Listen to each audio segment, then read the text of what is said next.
guys, welcome back to my channel, TechGalDiaries. Today, I want to share with you how you can work for 6 to 7 figure entrepreneurs as a freelancer or a contractor. Now, I've been doing this for about 2 years and I learned a lot along the way, so I thought I'd share some tips and a step-by-step way for you to be able to do this yourself. Now, not only is being a freelancer or contractor a great way to earn some side money, but I also think being able to work with these high-ticket customers, you'll be able to learn so much more than that and get some invaluable information just seeing how they are able to use these tools, the systems, and just the wisdom they have from running their own businesses to reach this level of success. So the best kind of mentorship that I see is being able to work for them. So let's get started. So the first thing that we need to do to be able to work for them is to have some sort of high income skill that these entrepreneurs need. So you might want to take out a notebook and a pen just to be able to take some notes down while I list out some of these common tools and technologies that you would probably need to know. So the first one is funnel building.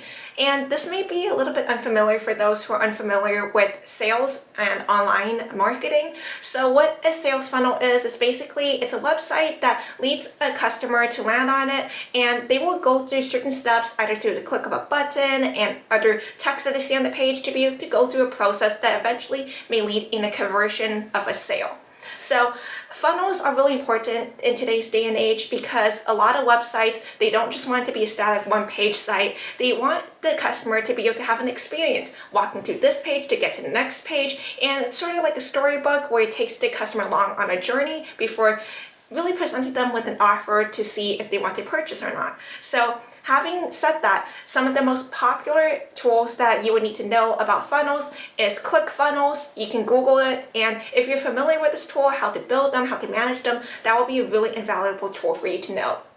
Another one is ConvertKit, and this is a great tool for those who are using email marketing, and by doing so, you understand how you can walk through certain sequences of emails that are sent out automatically to customers, and this way, customers are being notified of what offers or services are being offered, and also takes them along on a user journey. So the second thing that I would mention would be customer service. Now, these entrepreneurs, they love any type of customer service experience, but specifically, I'm talking about these tools and technologies that are being used, and that includes things like Help Scout, Zendesk. So these are basically tools that help these customer support agents answer emails in a timely manner. So whenever an email is sent to a certain address, email address like support@businessname.com, you will be able to receive it, and you could have templated options for you to be able to make replying to emails easier, especially if you get a lot of emails about the same thing. So it's basically like an email management software where you can answer support tickets, assign them to other people, update the status of a ticket, things like that. And another thing would be Tidio Live Chat.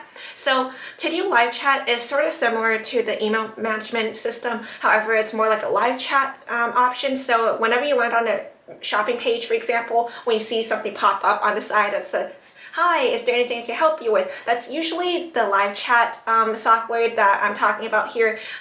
It might not be Tidio, it could be something else, but they basically do the same thing where they have these automatic messages set up that can lead them through a sequence, but sometimes the entrepreneur may actually want an agent to be live and responding to live chat messages. So that's another tool that you can look into familiarizing yourself with. The third skill that I would say is really important is website support / design / development, anything to do with websites. Now, this is really important because I don't know about you, but I don't see many online marketers or entrepreneurs that don't have a website these days. So, of course, this is a really important step for customers to be able to see. So, it's definitely great if you have any skills around this area. So, some of the most common things that you'll want to know is understanding how Shopify works, especially if they're selling digital, physical products, because a lot of them use this site to be able to optimize the shopping process easier. There's lots of integrations, templates that you can customize. So if you know how to code, understanding how to customize Shopify themes, that would be a really great skill to have.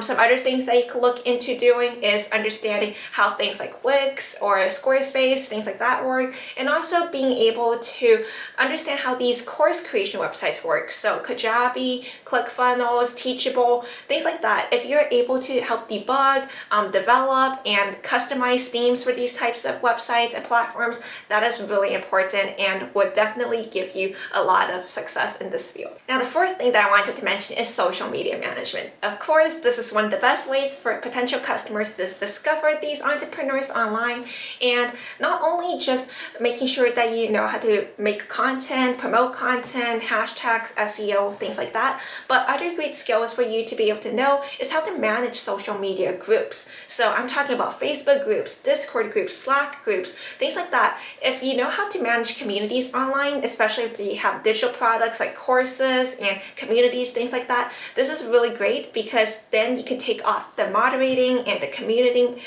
building and all that stuff off their hands, which is a really great time saver for them so they can focus on other tasks, and they are usually always looking for people who have this type of experience. Now, the fifth thing I wanted to mention is content creation. Yes, so this isn't just snapping a picture, posting on Instagram. There's a lot that goes behind it. So things like SEO, copywriting, understanding hashtags, knowing how to analyze analytics, those are all really important as well. And posting on stories, understanding how to video edit, so you can post other forms of content like videos and short things online is also really important. Knowing how to use TikTok, that's also an up-and-coming skill. Some other things that I would mention are advertisements. So a lot of ads that you see on Instagram and Facebook, those need really good graphics and content creators to be able to make. So I would say if you're able to understand how to create captivating ads, that is also a really important skill, and that will really take you far in this area. All right, now moving on to the second phase. This is when you're going to start building that experience. So I just listed out a bunch of tools and technologies, and yes, you can read up on them, you can research them, but you're not actually going to know them until you try it out and have some experience with it. So one way you can try it out is by creating a project or doing something yourself. So maybe try creating a quick Facebook advertisement, or maybe create a sales funnel with ClickFunnels by yourself, or just try out these tools and services yourself, understand how they work, maybe build a project or two, pretend that you have some sort of client who sells a certain type of thing, and see if you understand how to make it work. So that's one way that you can build your experience. Another way would be to start reaching out to smaller solopreneurs and people that you see on social media that might need some help for free or minimum wage, things like that. So you could start building that experience and portfolio of knowledge. And trust me, the knowledge is way more important at this stage, so definitely try to see if you can get any sort of experience in this area. And the next thing I want you to do is to follow these high-ticket entrepreneurs, these high-level people that you really want to target eventually, and try to understand the products and services that they're offering. So a lot of these people, they have courses and digital products, and yes, they may be expensive, I understand, but if you're able to, try to purchase one of them and see what they offer inside of it, so you can really get to see what type of tools are they using to be able to build these things. Go through their sales funnels, see how they design things, see how they're able to manage their communities for a course and things like that. And this will really help you be able to get a better sense of what kind of services you can provide to them as well. Now, the third phase of this project is to start reaching out to those dream clients on social media.